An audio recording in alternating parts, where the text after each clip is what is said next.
Wei Cheng, you don't look so good. Are you... Yes, it's always the same one. I'm in the village again during the Wuku attack, surrounded by fire, death, and screams. And there stands a warrior in red armor and a white mask. Guan Li says that we are on the right path, and we'll be able to track him very soon, although he continues to elude us thus far. This clan is much more organized. According to the sparse reports, their leader acts more like a war chief than a pirate. I don't care what he's like. When we finally reach him, I will tear out his heart with my bare hands and feed it to the dogs. You need a distraction, and I happen to have some good news.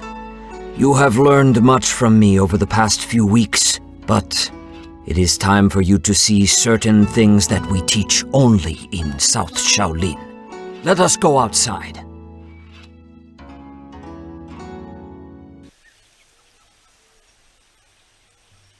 This fighting style is called Southern Elements. It allows you to use your chi to perform incredibly powerful hits. The first move is a round attack, which inflicts damage on every foe close enough to you.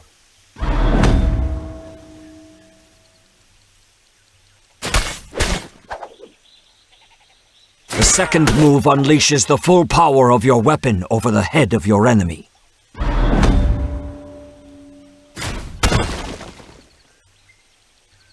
The third move throws your opponent into the air, cancelling his attack and making him vulnerable to kicks.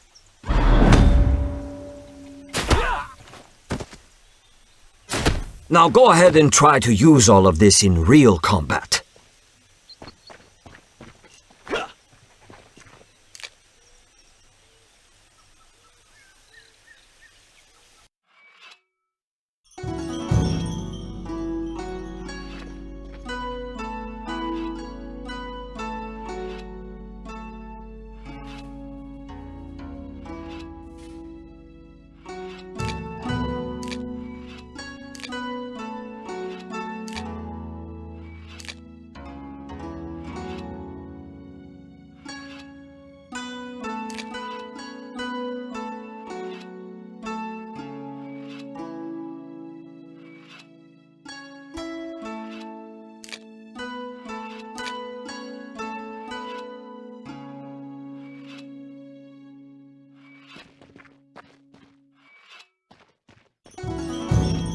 What is it, Shunpai? I'm trying to write in my free time. I'm recording all our travels and adventures.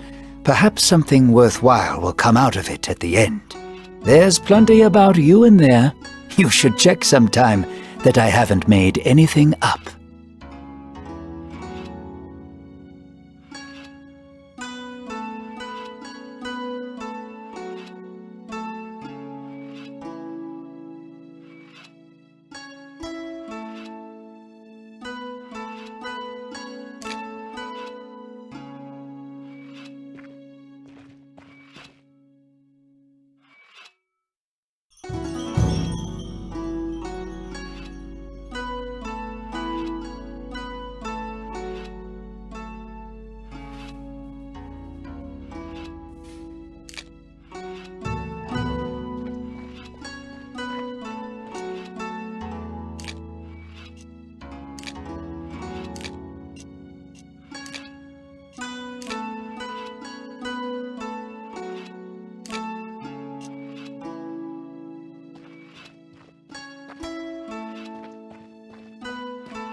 why the Wuku came here. It's not safe to leave the relic here, especially since I killed its protector.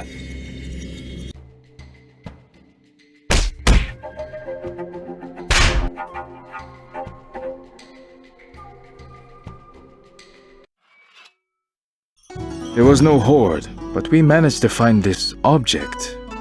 It seems to be made out of jade and looks very old. The pirates probably wanted to sell it to a collector.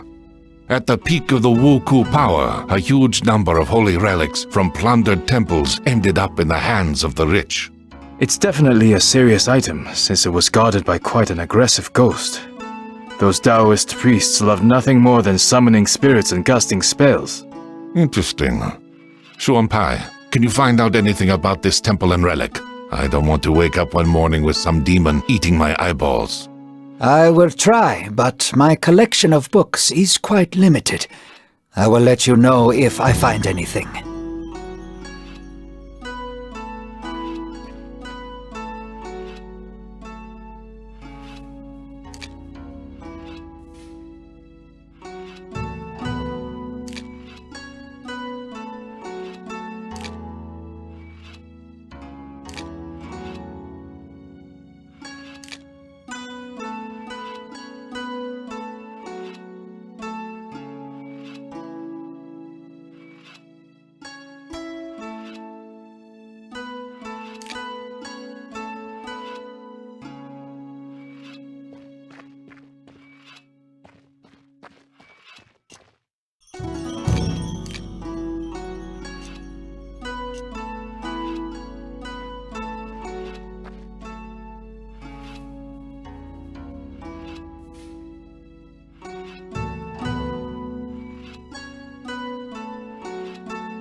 are the last ones.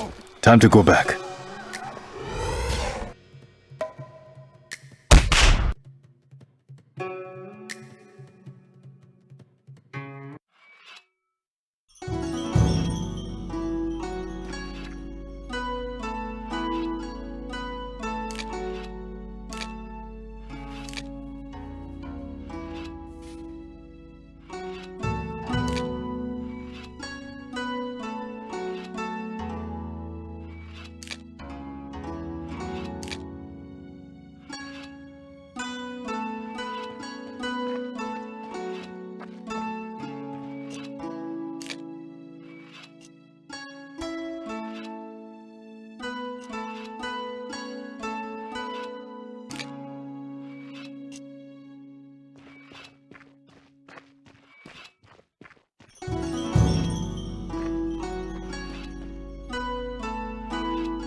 Listen up, everyone. As you've probably noticed, the local authorities are still doing nothing. As if it's ever been otherwise. That's true. However, we have received a letter from an official named Wang Taixin. He has arrived from the capital to act as the censor and to restore order to the province. His powers are still limited, but his spies have discovered the location of the Wuku base. It is in a coastal cave not far from Wei Cheng's village. They have been hiding right under our noses this whole time. We must go at once, before their leader eludes us once again. I know the cave. We'd often climb inside as children. Not many people know that it has two entrances. A large one from the beach, and a tiny one from the opposite side, which leads to a subterranean river. It's pitch dark in that part of the grotto, with little space and sheer drops on either side. The path is nearly impossible to spot from the inside, and the Wuku won't know about it. We can storm in through that entrance and use the element of surprise. A good idea, but such a plan won't work. Considering how narrow the cave is, we will be like fish in a barrel if they spot us too early. Let's do this instead. I will lead the main group in from the beach and engage them outside, drawing out their main forces. Meanwhile, you and Shuan Pai will slip in from behind and set fire to their ships. This will cause a panic, and we'll then use all our strength to force them back inside the cave. Excellent plan. Let's go.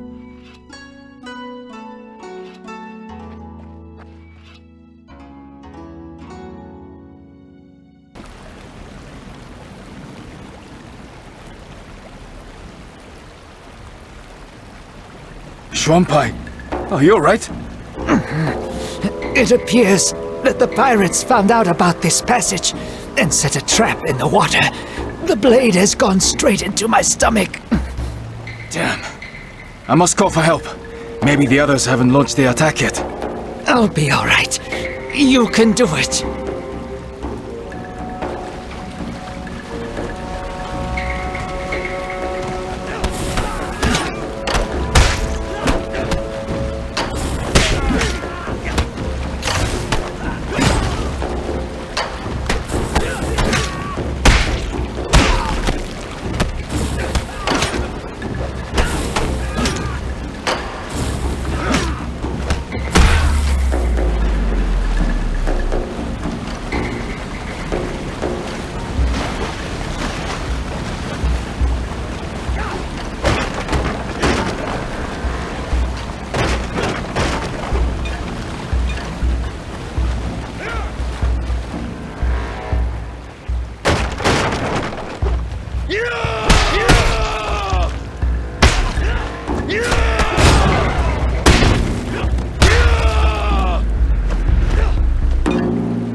Here you are, you bastard! You won't get away from me now! I was not going anywhere. Wait, you're a woman?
I am sorry for burning down your village. I had no choice. A few years ago, a bloodthirsty tyrant appeared in my homeland, who had decided to conquer the whole country. My father stood against him and fell by the walls of our castle, together with our whole clan. I wanted to launch myself at my foes and die for my family's honor. But I realized that if I died, so would the memory of our clan. I gathered a handful of samurai most loyal to my father and went into exile. I swore that one day I would restore our clan. A fascinating story, but what does it have to do with the murder of hundreds of people? Your deaths were supposed to pay Fudo for the resurrection of my clan. Forgive me, father. I have failed.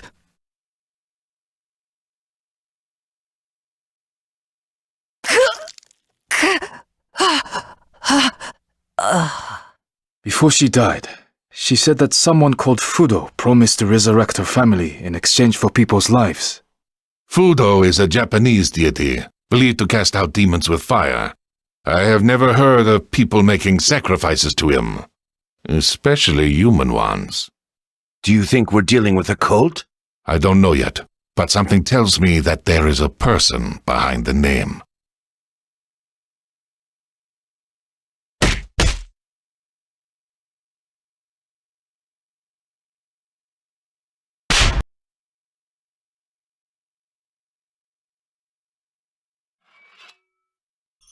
Master Zhongfei, I would like to speak to you. You have taught me a lot since I've been with you. How to move during a fight, how to strike, how to center my chi, how to breathe, and even how to fall correctly. I've almost completed all the tasks set by Master Guanli, from defending villages to washing these blasted floors. And now you want to take the monastic vows and become a student monk. Am I right? I won't argue with that. You're quick to learn, you train hard, and already fight better than many Shaolin monks. Yet I have one question for you. You have finally gotten revenge on the person who killed your grandfather and burned down your village. How do you feel now? For me, she was evil incarnate. Every day I imagined how I would take her life with my own hands. I wanted her nearest and dearest, people I never met, to die a painful death. You probably expect me to say that her murder didn't change anything, that I don't feel any better and other such banalities. However, I do feel better. Although not because I got my revenge. She was only human. She committed all these murders because she was unable to accept her father's death. I feel better because I was able to discard my hate towards her and feel sorry that she is dead. You have changed much since we first met, Wei Chang. Well, I agree. Wei Chang swore not to drink wine, eat meat, commit adultery, or kill. However, the Shaolin warriors were allowed to break the last commandment if they were in mortal danger. Apart from renouncing worldly pleasures, Wei Chang also had to forswear his common name and take on a new monastic name. Thus, Wei Chang went from being a simple fisherman to being the monk Dao Kung.